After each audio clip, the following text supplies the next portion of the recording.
Well, this region in Ontario used to be a major thoroughfare for shipping of goods and services between Canada and the United States. Well, in the 1800s and into the early 1900s, when sailing vessels were the primary mode of transport, of course they were very subject to wind and weather, very little in the way of navigation aids and shore communications.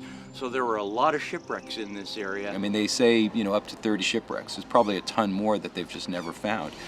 And the water up here, keeps the shipwreck. Obviously, it's cold water. Keeps most of the shipwrecks in pretty good shape. So they're just incredible to see. And the water's clear, so it makes for an incredibly interesting component of this documentary to see these Canadian Ontario shipwrecks.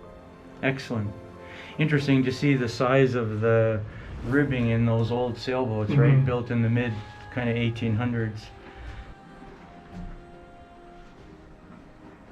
It looks great though. Wow, that's great. So the wreck's been here since 1885. It went down after having hit a rock, basically Cove Island. Well, after hitting the island and it started to sink, they brought it in here figuring that they could fix it up and would be ready to get on their way. But the repairs didn't go so well, it actually sank. So it's first been sitting since 1885.